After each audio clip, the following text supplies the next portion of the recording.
بسم اللہ الرحمن الرحیم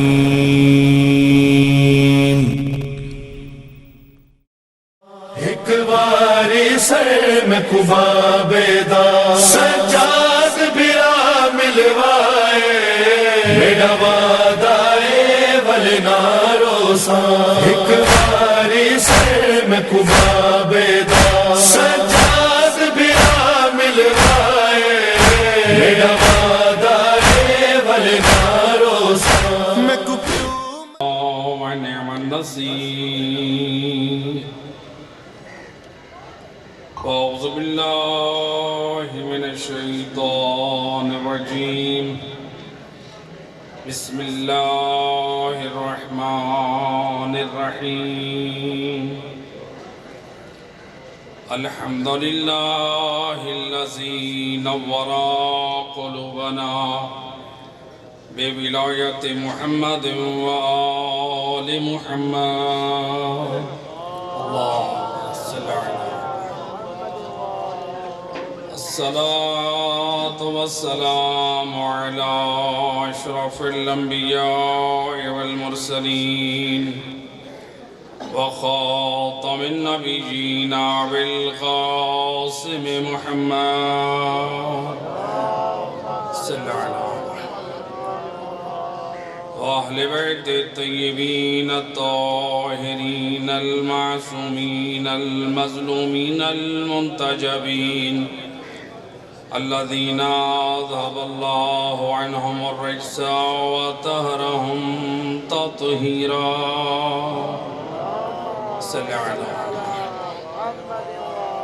ولعنة الدائمة على أعدائهم أجمعين من يوم ظلمهم إلى يوم الدين أما بعد فقد قال الله تبارك وتعالى في كتابه المجيد وفرقانه الحميد وقوله الحق بسم الله الرحمن الرحيم وعد الله الذين آمنوا وعملوا الصالحات لهم مغفرة وأجر عظيم صلوات عليه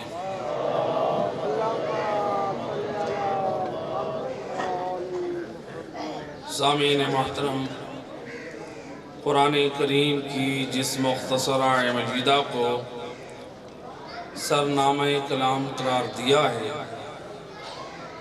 ارشاد رب العزت ہو رہا ہے وعد اللہ الذین آمنوا، اللہ کا وعدہ ہے ایمان والوں سے۔ اللہ کا وعدہ کس سے ہے؟ علماء مفسرین، شیعہ علماء اہل سنت بالاتفاق رسول اللہ کی روایت نقل کرتے ہیں کہ سید الرسل فرماتے ہیں قرآن میں جب بھی لفظ ایمان والوں سے ایمان والے استعمال ہوا ہے، یعنی آمنو کا جو کلمہ استعمال ہوا ہے، اس سے مراد علی والی ہے۔ اس سے مراد کون ہے؟ گویا میں کہا کرتا ہوں اے علی والا تو کتنا خوش نصیب ہے کہ اللہ تجھ سے قرآن میں خطاب کر رہا ہے۔ اللہ فرما رہا ہے وعد اللہ الذین آمنوا، اللہ کا وعدہ ہے علی والوں سے۔ کہ صرف علی والا یعنی محبت علی کا اقرار کرنے والا ہو؟ خود آیت مجیدہ کا جو اگلا حصہ ہے فرمایا وعد اللہ الذین آمنوا وعملوا الصالحات، اللہ کا وعدہ ان علی والوں سے ہے جو عمل صالح بجا لانے والے ہیں۔ اور اگر اس کو اپنے الفاظ میں بیان کروں، یعنی اللہ کا وعدہ ان لوگوں سے ہے جن کے دل میں ہو نور ولایت علی، اور جن کے کردار میں ہو، جن کے وجود میں ہو کردار علی۔ اے اللہ تیرا وعدہ علی والوں سے ہے۔ وعدہ کیا ہے؟ اللہ گویا فرما رہا ہے دو چیزیں تم اپنے دامن میں لے آؤ، دو چیزوں کا وعدہ میں اللہ کر رہا ہوں۔ آیت مجیدہ مکمل کا ترجمہ کر دوں، وعد اللہ الذین آمنوا وعملوا الصالحات لہم مغفرۃ واجر عظیم۔ اللہ فرما رہا ہے میرا وعدہ ہے ان علی والوں سے جو اپنے دامن میں کردار علی کو لے کر آئیں۔ اے اللہ پھر تو کس چیز کا وعدہ کر رہا ہے؟ فرماتا ہے لہم مغفرۃ واجر عظیم، میں اللہ اپنے خزانے بخشش سے انہیں معاف کر دوں گا اور اپنے خزانے عطا سے انہیں اجر عظیم عطا کروں گا۔ تو خطاب کس کو ہے؟ علی والوں کو۔ ہم میں سے ہر ایک اپنے سے یہ نسبت رکھتا ہے کہ یہ ہے علی والا۔ دنیا بھی آج پہچانتی ہے کہ یہ شیعہ علی ہے۔ تو جب میری اور آپ کی پہچان بن چکی ہے علی حیدر کرار سے، تو میرے دوست پھر کردار بھی میرے اور آپ کے اندر ایسا ہو جس کی تائید و تصدیق خود کردار علی کرے۔ ہم کہتے ہیں کہ ہم ہیں شیعہ علی۔ شیعہ علی کا مطلب کیا ہے؟ شیعہ علی کا معنی کیا ہے؟ ایک سادہ سا لفظی کہ شیعہ کسے کہتے ہیں؟ شیعہ علی یعنی علی کے پیچھے چلنے والا۔ ایسے ہے کہ نہیں؟ علی کے پیچھے چلنے والا۔ میرے دوست جب دنیا والے تجھے پہچانتے ہیں، تیری پہچان قرار دی ہے کہ تو ہے شیعہ علی، تو پھر یاد رکھ اپنے اندر وہ کردار علی پیدا کر، کہیں ایسا نہ ہو تیری بدعملی سے دنیا والے مولا علی کے حق میں توہین کریں۔ وہ کہیں یہ کیسا علی کا چاہنے والا ہے، یہ کیسا علی کا شیعہ ہے تو علی کا شیعہ لیکن کردار میں کردار علی نہیں ہے۔ ادھر سے کہا جاتا ہے نمازیں تو پڑھی تھی کربلا میں حسین ابن علی نے، بھلا ہماری کیا نمازیں؟ سجدہ تو مولا علی کا تھا، بھلا ہمارا کیا سجدہ؟ میرے دوست تجھے یہ نہیں کہا ہے تو ان کے سجدوں کی طرح تیرا سجدہ بھی ہونا چاہیے، تجھے کہا ہے تو ان کی پیروی کر۔ یہ کہنا کہ ان کے سجدوں کے بعد اب کسی کو سجدوں کی ضرورت نہیں ہے، اگر یہ تیرا نظریہ رکھنا چاہتا ہے تو میرے دوست اگر کربلا والوں کے سجدوں کے بعد کسی سجدے کی ضرورت نہ ہوتی تو زین العابدین سید الساجدین نہ ہوتے۔ امام کا لقب ہے کہ نہیں یہ سید الساجدین؟ کیوں امام کا لقب ہے؟ سجدے گزاروں کے سردار۔ یہ سجدے گزار کون ہوں گے؟ کیا یہ یہودیوں کے سجدے گزار؟ کیا یہ عیسائی ہوں گے؟ نہ میرے دوست، جن کے دل میں ہو نور محبت اہل بیت وہ ہوں سجدہ گزار، ان کے سردار ہیں زین العابدین سید الساجدین۔ اگر حسین کے سجدے کے بعد سجدوں کی ضرورت نہ ہوتی تو امام زین العابدین سجدوں پہ سجدہ نہ کرتے، اتنا سجدہ کرتے، اتنا سجدہ گزار تھے۔ تاریخ کہتی ہے، روایت میں ملتا ہے میرے پانچویں امام محمد باقر علیہ السلام، اللہم صلی علی محمد، امام فرماتے ہیں میرے بابا ہر 6 ماہ بعد اپنے اعضائے سجدے کو کٹواتے تھے۔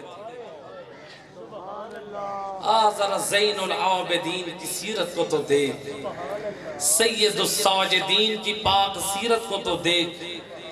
میرے دوست جب تیرا اور میرا ایمان ہے کہ میرے چوتھے امام سید الساجدین اپنے آپ کو اس صف میں شامل کر کے تیرے سردار زین العابدین بنے. ہم کہتے ہیں کہ چوتھے امام کیا ہے؟ زین العابدین. ایسے کہ نہیں؟ عبادت گزاروں کی یہ عبادت گزار کون ہوں گے؟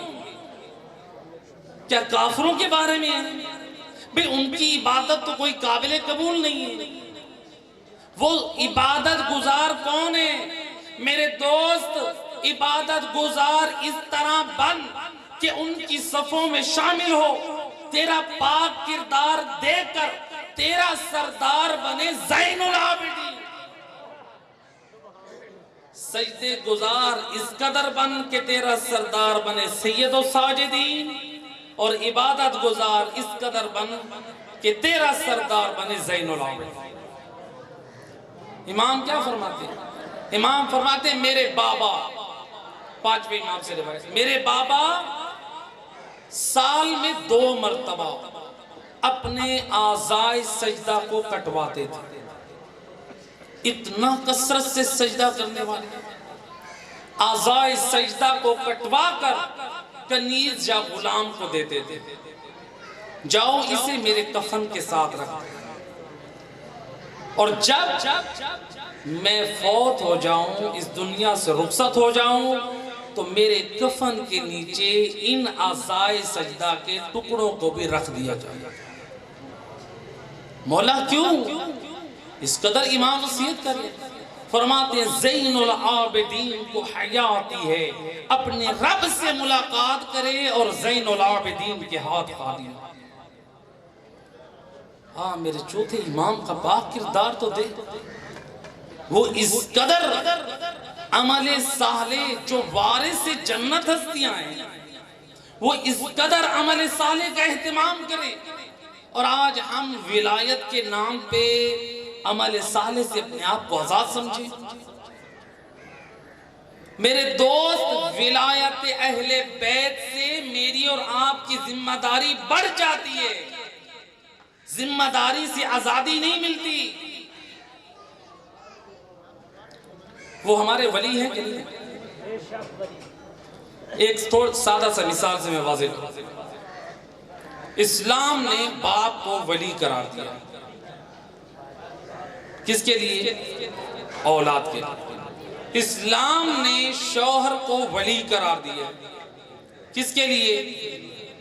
بیوی کے لیے. یہ اور بات ہے، بعض گھروں میں آج ولایت جو ہے وہ عورت کے ہاتھ میں آ چکی ہے. اللہ نے مرد کو ولایت بخشی ہے، یا باپ کی شکل میں یا شوہر کی شکل میں. آپ میں سے کسی کا بیٹا چوک میں کھڑے ہو کر صبح سے شام تک یہ قصیدہ پڑھتا ہے، یہ بیان کرتا ہے میرا باپ بڑا نمازی ہے، میرا باپ بڑا روزے دار، میرا باپ بڑا شجاعت رکھنے والا، میرا باپ فقراء میں تقسیم کرنے والا، میرا باپ بڑا بہادر. گویا باپ کی ہر خصوصیت کو، ہر فضیلت کو بیان کرتا ہے. لیکن باپ کہتا ہے بیٹا ذرا اس اگلے چوک سے یہ کام کر کے آ، یا فلاں مقام پر جا یہ کام کر کے آ، تاکہ آپ کا احترام، آپ کی قصیدہ، آپ کی فضیلتوں کا بیان اپنی جگہ پر، لیکن آپ کی فرما برداری اور اطاعت مجھ سے نہیں ہوتی. یہ اس باپ ولی ہے کہ نہیں؟ اب دنیا والے دیکھیں گے کہیں گے یہ کیسا بیٹا ہے جو اپنے باپ ولی کی نافرمانی کر رہا ہے.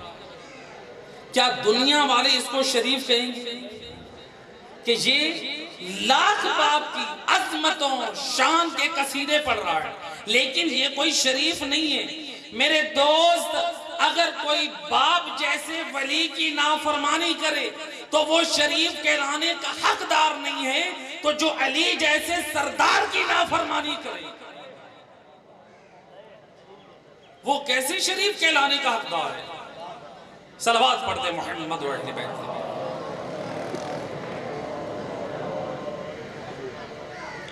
لہذا شیعہ علی جو دنیا ہمیں کہتی ہے ہم اپنی ذمہ داریوں کو سمجھیں. شیعہ کا معنی ہے پیچھے چلنے والے، علی مولا کے پیچھے چلنے والے. ایک سادہ موجودہ دور کی ایک مثال کے ساتھ مطلب کو واضح کروں. آج موجودہ دور میں آپ روڈوں پہ سفر کریں تو وہاں پر سگنل اشارے موجود ہیں. جیسے بورڈ جو ہے، وہ سائن بورڈ جو ہے، جو لکھا ہوا ہوتا ہے یہ سڑک کہاں جا رہی ہے، یہ سڑک کہاں جا رہی ہے، ایسے ہے کہ نہیں؟ تو جب آپ سڑکوں پہ سفر کر رہے ہوتے ہیں دو چیزوں کا خیال رکھنا ہوتا ہے، ایک اشاروں کا اور ایک لکھے ہوئے ان کتبوں کا. اگر آپ نے اشاروں کا خیال نہ رکھا تو کیا ہوگا؟ نتیجے میں آپ کا ایکسیڈنٹ ہو جائے گا، آپ ہلاک ہو جائیں گے. اور اگر آپ نے کتبوں کو نہ پڑھا آپ یا تو اپنی منزل سے آگے نکل جائیں گے یا منزل سے پیچھے رہ جائیں گے. یہ ہیں دنیا کے میرے اور آپ کے بنائے ہوئے راستے. تو اس کا مطلب ہے اس کے اوپر چلنے کے لیے بھی ہمیں کسی ہدایت کرنے والے کی ہدایت کی ضرورت ہے. بغیر ہدایت کے اگر چلیں گے، اپنی مرضی کے چلیں گے، یا تو پھر ایکسیڈنٹ ہے یا پھر اپنی منزل پہ ہم نہیں پہنچ پائیں گے. میرے دوست، جب میرا اور آپ کا بنایا ہوا راستہ ہے اور اس کے اوپر بورڈ اور سگنل جو ہم نے لگا رکھے ہیں، اگر کوئی اس کا خیال نہیں کرتا یا وہ ہلاکت میں جاتا ہے یا اپنی منزل پہ نہیں جاتا ہے. ذرا دیکھ وہ ہستی جس کے حق میں سید الرسل بول کے فرماتے ہیں یا علی انت صراط المستقیم، اے علی تو ہے صراط مستقیم. جب علی کا راستہ ہے سیدھا راستہ تو میرے دوست، جب میرا اور تیرا بنایا ہوا راستہ بغیر ہادیان کے بتائے ہوئے راستوں کے، اپنی مرضی کے ہم سفر طے کریں تو منزل مقصود تک نہیں پہنچ سکتے، تو علی جیسے ہادی کے راہ ہدایت پر چلنے کے لیے اپنی مرضی سے سفر کیوں؟ اب علی صراط مستقیم ہے، ایمان ہے کہ نہیں؟ اب علی کے راستے پہ بھی کوئی سگنل ہے کیا؟ علی حیدر کرار کے راستے پہ بھی کوئی سائن بورڈ ہے؟ بالکل ہے. میرے دوست ذرا دیکھ علی کی کردار اور علی کی سیرت کو. جہاں پر علی حیدر کرار نے تجھے روک دیا ہے، رک جا، اسی میں تیری نجات ہے. جہاں علی نے روکا ہے اور کوئی نہ رکا تو وہ ہلاکت میں جائے گا. اور سائن بورڈ کیا ہے؟ اٹھا کر دیکھ، یہ نہج البلاغہ کے خطبات. علی حیدر کرار نے سمجھا دیا علی کے راستے پہ چلنا ہے، اپنی مرضی سے نہ چل. آپ دیکھ، یہ نہج البلاغہ کے خطبات، یہ نہج البلاغہ کے کلمات قصار، ان پر چلتا جا تو کامیاب زندگی پر چل. علی کے راستے پہ اپنی مرضی نہیں چلے گی میرے دوست، علی کی مرضی. ہمارے اوپر علی کی ولایت ہے، دل کی ولایت نہیں ہے، اپنی ولایت نہیں ہے، اپنی مرضی نہیں ہے. تو لہٰذا علی کے راستے پہ چلنا ہے تو وہ راستہ اپنائیں جو علی ابن ابی طالب نے بتایا. آج ہم چل رہے ہیں، سفر کر رہے ہیں، موٹر وے پہ جا رہے ہوں یا کسی اور مقام پر، تو کیا جب یہ دیکھتے ہیں لکھا ہے مثلا کیمرے کی آنکھ دیکھ رہی ہے، کتنا خوف زدہ ہو جاتے ہیں.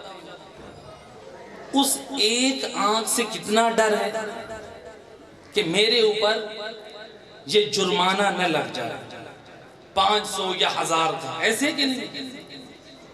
یعنی ایک آنکھ جو میری اور آپ کی بنائی ہوئی کیمرے کی، اس کا اتنا ڈر ہے، یہ فکر نہیں ہے کہ میں اللہ کی اس کائنات میں کتنے اللہ کے دین کا مذاق اڑا رہا ہوں اور مجھے اللہ بھی دیکھ رہا ہے. میرے صادق امام جعفر صادق علیہ السلام، اللہم صلی علی امام فرماتے ہیں اور یاد رکھو ہماری ولایت قدم بھرنے والوں، امام فرماتے ہیں اگر کوئی شخص یہ عقیدہ رکھتا ہے اللہ نہیں دیکھ رہا اور وہ گناہ پہ گناہ کر رہا ہے، اللہ کے دین کو پامال کر رہا ہے، خدا کے دین کا مذاق اڑا رہا ہے، امام فرماتے ہیں سن لو وہ ہم آل محمد کی نگاہ میں جو شخص یہ سمجھ کر گناہ انجام دیتا ہے اللہ نہیں دیکھ رہا، ہماری نگاہ میں وہ شخص کافر ہے۔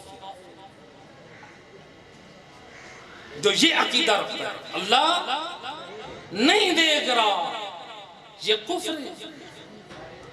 اور امام فرماتے ہیں اگر کوئی یہ سمجھتا ہے اللہ دیکھ رہا پھر بھی وہ معصیت کر رہا، پھر بھی وہ اللہ کے دین کا مذاق اڑا رہا، پھر بھی وہ کتاب خدا پر عمل نہیں کر رہا، پھر بھی وہ سنت محمدی کا وہ احترام نہیں کر رہا، امام فرماتے ہیں جانتا ہے اللہ دیکھ رہا ہے لیکن دین پر عمل نہیں کر رہا، امام فرماتے ہیں اس کا مطلب یہ ہے وہ غلطیاں کرنے میں لوگوں سے ہچکچاتا ہے، حیا محسوس کرتا ہے، لیکن اللہ کی ذات دیکھ رہی ہے، اللہ کی ذات دیکھ رہی ہے، حیا نہیں ہے۔ امام فرماتے ہیں اس کا مطلب یہ ہے یہ اللہ کو لوگوں سے حقیر سمجھتا ہے،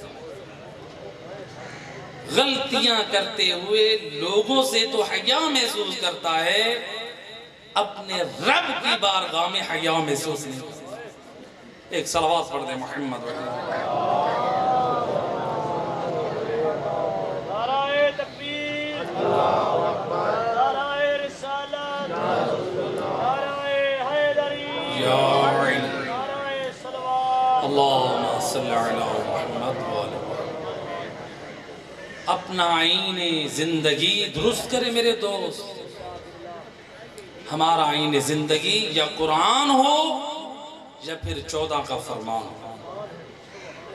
حضرت سلمان اتنی عظیم ہستی جن کو رسول اللہ نے لسانی وحی سے فرمایا تھا سلمان من اہل البیت، سلمان ہم اہل بیت میں سے۔ حضرت سلمان اپنے بستر پہ رو رہے ہیں، پوچھا آپ اور موت سے گھبرا رہے ہیں، رو رہے ہیں؟ فرماتے کس نے کہا میں موت سے گھبرا کے رو رہا ہوں؟ میں موت سے نہیں رو رہا، موت کا خوف نہیں ہے، پھر رونے کا سبب کیا ہے؟ فرماتے ہیں اس لیے رو رہا ہوں کہیں قبر میں مجھ سے منکر و نکیر یہ سوال نہ کر دیں بتا سنت رسول پر عمل کرنا جب ممکن تھا تو نے کس عذر شرعی کی وجہ سے اسے ترک کیا؟ میں اس وجہ سے رو رہا ہوں، مجھے یہ خوف ہے کہ مجھ سے یہ پوچھا جائے کہ فلاں سنت کو تو نے بغیر عذر کی کیوں ترک کیا؟ آج ہم ذرا دیکھیں وہ ایک سنت مستحب عمل کو ترک کرنے پہ سلمان اس قدر فکر مند ہے، اور آج ہم سجدوں پہ سجدے چھوڑ دیں، واجبات کو ترک کر دیں، حلال و حرام کا خیال نہ کریں۔ میرے دوست دین آل محمد پہ عمل کرنے میں اسلام تجھے عزت دینا چاہتا ہے، اسلام تجھے وقار دینا چاہتا ہے۔ ذرا قرآن کی طرف تو دیکھ، خود امیر المومنین علی ابن ابی طالب علیہ السلام اللہم صلی اللہ امام اپنے چاہنے والوں کو کیا پیغام دیتے ہیں؟ کافی کی روایت ہے، امام فرماتے ہیں جس گھر میں تلاوت قرآن اور ذکر الہی ہوگا میں علی اس گھر میں 4 چیزوں کی ضمانت دیتا ہوں۔ میرے دوست جہاں علی والا بنا ہے علی والے اعمال بھی انجام دے، علی والے اعمال انجام دے۔ علی مولا کیا فرماتے ہیں؟ جس گھر میں تلاوت قرآن اور ذکر الہی، امام فرماتے ہیں جس گھر میں یہ تلاوت قرآن اور ذکر الہی کا اہتمام ہو میں علی ضمانت دیتا ہوں اس گھر میں اللہ کی رحمتیں اور برکتیں نازل ہوں گی۔ یعنی امام فرماتے ہیں اگر تو چاہتا ہے تیرے گھر میں اللہ کی رحمت اور بخشش اور رحمت نازل ہو تو قرآن کی تلاوت کا اہتمام کر۔ ملتا ہے کہ میرے پانچویں امام امام محمد باقر علیہ السلام اللہم صلی علیہ امام کے گھر میں جن لوگوں کو تلاوت قرآن کرنا نہیں آتا تھا، امام ان سے کہتے تھے کہ تم طلوع سورج تک لا الہ الا اللہ کا ذکر پڑھتے ہیں۔ یعنی کوئی اگر کہتے مجھے قرآن پڑھنے نہیں آتا تو پھر اپنی زبان کو معطر رکھے ذکر لا الہ الا اللہ۔ امام فرماتے ہیں جس گھر میں تلاوت قرآن اور ذکر الہی ہو میں علی ضمانت دیتا ہوں اس گھر میں رحمت کے ملائکہ آ کر اس گھر میں آباد ہو جائے۔ تاریخ میں ہمیں ایک گھر ملا ہے علی و بطول کا۔ علی مولا فرماتے ہیں او علی والے اپنے گھر میں تلاوت قرآن اور ذکر علی اور ذکر الہی کا اہتمام تو کر، تیرے گھر میں رحمت کے ملائکہ کے آنے کے رہنے کی ضمانت میں علی دیتا ہوں۔ فرماتے ہیں او علی والے اپنے گھر میں تلاوت قرآن اور ذکر الہی کا اہتمام تو کر، تیرے گھر سے شیاطین کے نکل جانے کی ضمانت میں علی دیتا ہوں۔ اور پھر فرماتے ہیں اے علی والا تو قرآن کی تلاوت تو کر، ذکر الہی کی پابندی تو کر، تیرا گھر آسمان والوں کے نزدیک ایسے روشن ہوگا جیسے زمین والوں کے لیے آسمان روشن ہوگا۔ اب امام نے حدیث کو الٹ دیا، فرماتے ہیں یاد رکھ علی والا اگر تو نے تلاوت قرآن اور ذکر الہی کو چھوڑ دیا یاد رکھ تو اپنا نقصان کر رہا ہے۔ امام فرماتے ہیں تو جتنے بھی اعمال کر لے اگر تیری زندگی میں تیرے گھر میں تلاوت قرآن نہیں ہے، امام فرماتے ہیں اللہ کی رحمت تیرے گھر میں کبھی نازل نہ ہو۔ تلاوت قرآن اس قدر ضروری ہے۔ امام فرماتے اگر تو نے ذکر الہی کو تلاوت قرآن کو ترک کیا تو یاد رکھ جو ملائکہ تیرے گھر کو پسند کرتے تھے اب وہی ملائکہ تیرے گھر کو ناپسند کریں گے۔ اب میرا سوال ہے ملائکہ افضل ہیں یا ہمارے وقت کے امام؟ امام افضل ہیں۔ احادیث ہیں ان الملائکہ خدامنا و خدام شیعتنا، ملائکہ ہمارے اور ہمارے شیعوں کے خادم ہیں۔ آل محمد کے چاہنے والوں کی بھی ایک عظمت ہے۔ تو میرے دوست معلوم ہوا ہمارے وقت کے امام افضل ہیں۔ ذرا فکر کر اگر تلاوت قرآن کو چھوڑ دیا اگر ذکر الہی کو چھوڑ دیا امام فرماتے تیرے گھر کو ملائکہ پسند نہیں کریں گے۔ ذرا فکر کر جس گھر کو اللہ کے معصوم ملائکہ پسند نہ کرے بھلا اسے حجت خدا کیسے پسند کر سکتی ہے؟ اور امام فرماتے ہیں اے علی والا غافل نہ ہو، اپنی زندگی میں قرآن لا، اپنی زندگی میں دین لا۔ امام فرماتے یاد رکھ اگر تو نے اللہ کے ذکر کو چھوڑا، تو نے تلاوت قرآن کو چھوڑا، تو اپنے نقصان کر رہا ہے۔ امام فرماتے ہیں پھر شیاطین تیرے گھر میں آ کر آباد ہو جائیں گے۔ یہ فقط ہم زہری شیطان کے اوپر اس حدیث کے معنی کو نہ سمجھیں بلکہ حدیث ہمیں کچھ اور معنی بھی سمجھا رہی ہے۔ امام یہ سمجھانا چاہتے ہیں یعنی تو نے اپنے گھر سے جیسے ہی قرآن کو نکالا گویا تمام شیاطینی اعمال تیرے گھر میں آ جائیں گے۔ اگر ہماری زندگی میں قرآن نہیں، اگر ہماری زندگی میں تعلیمات قرآن نہیں، اگر ہماری زندگی میں دین نہیں، ظاہری بات ہے جب قرآن اور سنت نہیں ہے، اہل بیت کی پاک تعلیمات نہیں ہے تو پھر ہمارے گھروں میں شیطانی ماحول بنا ہے۔ ایک صلوات پڑھ دیں محمد علیہ۔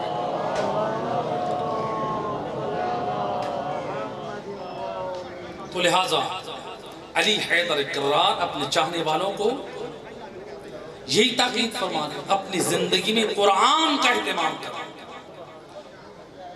سیرت رسول اللہ، یہ مہینہ رسول اللہ، ہم اپنے آپ کو علی والا تو کہلواتے ہیں، اپنے آپ کو ایمان والا تو کہلواتے ہیں، لیکن قرآن نے یہ کہا ہے اللہ کا وعدہ کن سے ہے؟ جو ایمان والے ہوں اور عمل صالح والے ہوں۔ میرے دوست، عمل صالح کا ایک مختصر نمونہ میں پیش کروں۔ عمل صالح، روایت کے جملے ہیں کہ رسول اللہ چھوٹے بچوں پہ بھی سلام میں پہل کرتے تھے، حیا محسوس نہیں کرتے تھے۔ میرے دوست ذرا فکر کر، وہ ہستی جس کی محبت کے صدقے میں اللہ نے کائنات کو خلق کیا، وہ بھی سلام میں پہل کر رہی ہے، اور ہم آج انتظار میں ہوتے ہیں میں ملک صاحب ہوں، میں سردار ہوں، دنیا والے مجھے سلام کریں۔ میرے دوست، یہ تجھے اور مجھے جو رتبے ملے ہیں، یہ صدقہ ہے محمد والے محمد کا۔ جب وہ ہستیاں سلام میں پہل کرنے میں حیا محسوس نہیں کرتے، پھر میں اور تم کیوں تقاضا کریں سلام کا؟ امیر المومنین علی بن ابی طالب علیہ السلام، اللہم صلی علیہ، امام فرماتے ہیں، اور دنیا والوں یاد رکھو، سلام کرنے میں سلام کی 70 نیکیاں ہیں۔ کتنی؟ جس میں سے امام فرماتے ہیں 69 نیکیوں کا ثواب ملتا ہے اس کو جو سلام کرتا ہے، اور 1 نیکی کا ثواب ملتا ہے اس کو جو جواب دیتا ہے۔ سلام کرنا کیا ہے؟ مستحب، ایسے ہے کہ نہیں؟ اور جواب دینا، یا اللہ یہ کیا؟ یہ اسلام کا حکم ہے، مستحب کا ثواب زیادہ ہے اور واجب کا ثواب کم ہے۔ کیوں؟ علی حیدر کرار کی خدمت میں جب کسی نے سوال کیا، مدینۃ العلم کے باب مدینۃ العلم نے کیا جواب دیا؟ فرماتے ہیں یہ سلام کرنا اگرچہ مستحب ہے اور اس کا ثواب اس لیے زیادہ ہے چونکہ جو سلام کرنے والا ہے وہ اپنی میں کو ختم کرتا ہے، اور اللہ کو یہ ادا بڑی پسند ہے کہ اس نے میں کو ختم کیا ہے۔ اللہ اس کو 69 نیکیوں کا ثواب عطا کر رہا ہے، اور جو جواب دے رہے وہ میں کو ختم نہیں کر رہا، وہ شریعت کی پابندی کر رہا ہے۔ تو لہذا سلام یہ وہ چیز ہے۔ میرے دوست، آج دنیا میں بڑے آداب کے نئے طریقے آ رہے ہیں، ذرا دیکھ قرآن اور اہل بیت کی پاک سیرت میں جو ہمیں نمونہ ملتا ہے وہ ہے السلام علیکم۔ ایسے ہے کہ نہیں؟ حدیث کتاب پہ ایمان ہے کہ نہیں؟ حدیث کتاب پہ صرف ایمان ہونا چاہیے یا حدیث کتاب کے پیغام کو بھی سمجھنا چاہیے؟ حدیث کتاب میں جو آپ ہر جمعہ شب جمعہ کو یا اپنی محفلوں میں یہ حدیث کتاب کی تلاوت کرتے ہیں، اس میں جب پنجتن پاک ایک دوسرے سے ملاقات کر رہے ہیں وہ آداب میں کہہ رہے ہیں السلام علیکہ یا جدہ، السلام علیکہ یا امہ۔ تو لہذا پنجتن پاک نے جو آداب کا بہترین طریقہ حدیث کتاب میں سمجھایا ہے وہ ہے السلام علیکم۔ اور اللہ قرآن میں جنتیوں کے بارے میں بیان کر رہا ہے، جب جنتی لوگ جنت میں جائیں گے تو جنت والے دوسرے مومن یا ملائکہ انہیں دیکھ کر کہیں گے سلام علیکم۔ لہذا قرآن اور پنجتن پاک کی پاک سیرت نے سمجھایا اگر آداب کا کوئی افضل طریقہ ہے تو وہ السلام علیکم ہے۔ آج ہم اپنی مرضی کے نئی چیزیں دین میں داخل کر رہے ہیں۔ میرے دوست، پنجتن پاک کی نگاہ میں اگر سلام علیکم سے بڑھ کر کوئی چیز ہوگی تو اہل بیت اپنے دامن سے وہ بھی پیش کرتے۔ اپنی مرضی کا دین نہ بنا۔ حدیث کتاب پر ایمان رکھتا ہے تو حدیث کتاب والوں کی مان بھی صحیح۔ تو لہذا سلام علیکم یا السلام، اور بہترین حدیث کتاب میں یہ درس دے دیا کیا کہ پنجتن پاک میں ملاقات جب کر رہے ہیں تو کیا کرتے ہیں؟ اجازت لے رہے ہیں۔ پنجتن پاک نے سمجھا دیا جب ہم پاک ہستیاں، معصوم ہستیاں جب اندر جا رہی ہیں تو پہلے اجازت لے رہی ہیں، خبردار کسی رشتہ دار کے گھر میں جانا ہو تو جتنا بھی پاک ہو آل محمد سے زیادہ پاک نہیں ہے، اجازت کے بغیر نہ جا، اجازت لے کر جا اندر۔ اس لیے روایت اللہ کے رسول فرماتے ہیں حق ہے جو دروازے کو کھٹکھٹاتا ہے۔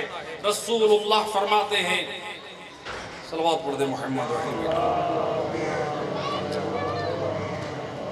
رسول اللہ فرماتے ہیں حق ہے جو اجازت لینا چاہتا ہے وہ کیا کرے؟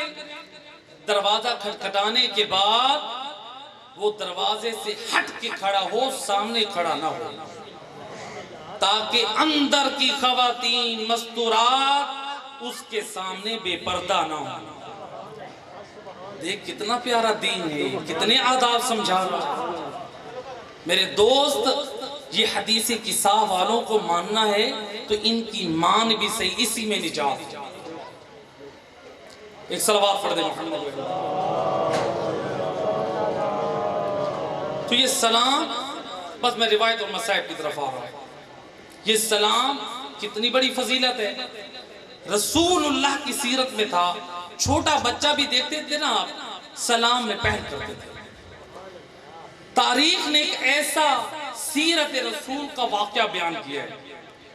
ایک دن رسول اللہ اپنے اصحاب کے ساتھ مدینہ شہر کے کسی محلے سے گزر رہے ہیں، آپ آ رہے تھے، بچے ایک چوک میں کھیل رہے ہیں، جیسے عام طور پہ بچے گلیوں میں چوکوں میں کھیلتے ہیں۔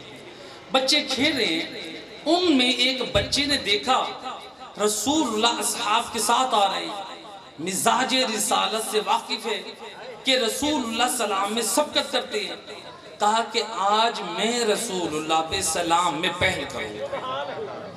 کتنی پاک تربیت ہے، یہ والدین کی پاک تربیت کا اثر ہے۔ روایت کہتی ہے یہ بچہ گلی میں چھپ گیا، جیسے رسول اللہ اصحاب کے ساتھ پہنچے، یہ بچہ دوڑ کر خدمت رسالت میں آ کے کہتا ہے السلام علیکہ یا نبی اللہ، اے اللہ کے نبی میرا آپ پہ سلام۔ ایک مرتبہ رسول کا کلیجہ ٹھنڈا پڑ گیا، جو بچے کھیل رہے تھے انہوں نے آوازیں سنی، وہ بھی دوڑ کر آئے۔ پرانا زمانہ ہے، مدینہ شہر ہے، چھوٹی چھوٹی دیواریں ہیں، لوگوں کے گھروں میں آواز پہنچی رسول اللہ ہمارے محلے میں آ گئے ہیں۔ لوگ بھی مرد و زن سارے اس گلی کے چوک میں جمع ہونا شروع ہو گئے۔ اب جیسے دیکھا نا رسول اللہ نے، عورتیں بھی ہیں، مرد بھی ہیں، بچے بھی ہیں، صحاب بھی ہیں، اللہ کے رسول اس چھوٹے بچے کی طرف دیکھ کے فرماتے ہیں اے بچے مجھے یہ بتا تیری نگاہ میں اللہ کا رتبہ بلند ہے یا مجھ مصطفیٰ کا؟ کتنا بڑا سوال ہے، اللہ کا رتبہ بلند ہے یا مجھ مصطفیٰ کا؟ کہتا بے ابی انت و امی، میرے ماں باپ آپ کے قدموں پہ قربان۔ یا رسول اللہ پہلے ہے ذات الہی پھر ہے ذات مصطفیٰ۔ رسول کا کلیجہ ٹھنڈا ہو گیا، اخلاق کا اتنا اعلیٰ کہ مجھے پر سلام میں پہل کر رہا ہے، اور اللہ کی معرفت کس قدر رکھتا ہے، کہتے ہیں یا نبی اللہ آپ پہ میرے والدین قربان، پہلے ذات الہی۔ اب رسول اللہ نے کہا میں دوسرا سوال، ہو سکتا ہے یہ اپنے ماں باپ سے محبت، آپ ذرا گھروں میں تجربہ کریں، جن بچوں کی تربیت نہ ہو نا، چھوٹے بچے، ان سے آپ پوچھیں آپ مولا کو اس سے زیادہ محبت کرتے ہیں یا مجھ سے؟ جن کو آپ نے نہیں بتایا وہ کہے گا میں آپ سے زیادہ محبت کرتا ہوں۔ رسول اللہ یہی جاننا چاہتے ہیں، اس کے والدین نے تربیت پاک کی ہے۔ فرماتے ہیں بتا تیری نگاہ میں مصطفیٰ عظیم ہوں یا تیرے والدین؟ کہتے یا رسول اللہ میرے ماں باپ آپ پہ قربان، پہلے سید الرسل ہیں پھر میرے والدین ہیں۔ اب نبی نے دیکھا اخلاق میں بھی اعلیٰ ہے، توحید کا عقیدہ بھی صحیح ہے، عقیدہ نبوت بھی درست ہے، والدین کی تعظیم بھی کرنے والا ہے، اور اللہ قرآن میں بھی یہی فرما رہا ہے وَعَدَ اللَّهُ الَّذِينَ آمَنُوا وَعَمِلُوا الصَّالِحَاتِ اللہ کا وعدہ ہے ان لوگوں سے جو ایمان والے بھی ہیں اور عمل صالح بجا لانے والے بھی ہیں۔ اے اللہ تیرا کیا وعدہ ہے؟ فرمایا لہم مغفرۃ واجر عظیم، اللہ ان کو معاف بھی کر دے گا اور اجر عظیم بھی عطا کرے گا۔ اب جب ایمان بھی ہے اس بچے کے دامن میں اور عمل صالح بھی ہے، رسول اللہ لسان وحی سے بول کے فرماتے ہیں ایھا الناس، اے لوگو متوجہ ہو جاؤ، کونو مثل ھذا الصبی، اے لوگو اس بچے کی مانند بن جاؤ۔ کیا کرو؟ اس بچے کی کیا تھا؟ اس بچے میں ایمان اور عمل صالح۔ تاریخ کہتی ہے یہ کوئی بچہ عام نہیں ہے، اس بچے کا نام ہے حبیب ابن مظاہر۔ یہ والدین کی وہ پاک تربیت تھی جس سے بچے کا ایمان بھی اعلیٰ ہے اور اخلاق بھی اعلیٰ ہے۔ اجرکم علی اللہ عزادارو، کربلا میں اتنی عظیم ہستیوں نے قربانیاں دی ہیں، اجرکم علی اللہ۔ جب آیا ہے نا جابر کربلا میں قبر حسین کی زیارت کرنے کے لیے، ملتا ہے کہ جابر کے کانوں میں رونے کی آواز ہے۔ جابر کہتے ہیں عطیہ جا ذرا معلوم کر یہ آوازیں کہاں سے آ رہی ہیں۔ گیا وہ، دیکھا ایک قافلہ ہے جس کے ساتھ چھوٹے چھوٹے بچے ہیں، مستورات ہیں، آہو بھکا ہو رہی ہے۔ آ کر بتایا کہ جابر، آل محمد کا اجڑا ہوا قافلہ شام سے آ رہا ہے۔ اجرکم علی اللہ عزادارو، آل محمد کا اجڑا ہوا قافلہ شام سے آیا ہے۔ حضرت جابر کہتے ہیں عطیہ تجھے کیسے معلوم یہ آل محمد کا اجڑا ہوا قافلہ ہے؟ کہتے ہیں جابر، اس قافلے میں مستورات اور بچوں کی زبان پر ایک ہی صدا ہے، کوئی رو کے بیان کرتا ہے واہ محمدہ، کوئی کہتا ہے واہ علیہ، کوئی رو کر کہتا ہے واہ حسنہ، کسی کے منہ پہ فریاد ہے واہ حسینہ۔ اے جابر، یہ قافلہ تو آل محمد کا نام لے رہا ہے، یہ آل محمد کا قافلہ ہی ہے۔ جناب جابر کہتے ہیں عطیہ مجھے ذرا زین العابدین کی سواری کے قریب لے جا۔ روایت کہتی ہے میرا چوتھا امام جس ناقہ پہ تھے زین العابدین نیچے اترے۔ سنو گے عزادارو، علامہ کاشی النجفی نے روایت نقل کی ہے جب میرے چوتھے امام اترے، ایک مرتبہ جابر نے آگے بڑھ کر کہا یا ابن رسول اللہ کیا حال ہے؟ کیا بتایا ہوگا؟ اے جابر میں تجھے کوفہ کی گلیوں بازاروں کا حال سناؤں؟ اے جابر میں تجھے شام کے بازاروں اور درباروں کا حال سناؤں؟ روایت میں یہ تو نہ تھا، روایت کہتی ہے میرے چوتھے امام نے کربلا کی زمین کی طرف دیکھ کے فرمایا یا جابر ہا ہونا ذبحت الاطفال، اے جابر یہ وہ مقام ہے جہاں میرا 6 ماہ بھیا علی اصغر ذبح ہوا۔ یا جابر ہا ہونا قیدت النساء، اے جابر یہ وہ مقام ہے جہاں علی کی بیٹیوں کے ہاتھوں میں رسیاں باندھی جا رہی تھی اور تیرا وقت کا امام اے مجبور کھڑا دیکھ رہا تھا۔ اے آخری جملہ عزادارو، امام فرماتے ہیں یا جابر ہا ہونا سعد الشمر علی صدر الحسین، اے جابر یہ وہ مقام ہے جہاں زہرہ کا لال زمین کربلا پہ تھا، اے شمر لعین صدر حسین پر تھا، اے فقط حسین کے سینے پہ نہ تھا۔ روایت کہتی ہے وَأَخَذَ لَحْيَتَهُ، اس شمر نے زہرہ کے لال کی ریش مبارک کو پکڑا، وَلَدَمَ عَلَىٰ خَدِّ الْحُسَيْن، اے ان رخساروں پہ جسارت کرنے لگا، اور جہاں مصطفیٰ بوسے دیا کرتے تھے، جہاں زہرا بوسے دیا کرتی تھی۔ لعنت اللہ علی القوم الظالمین۔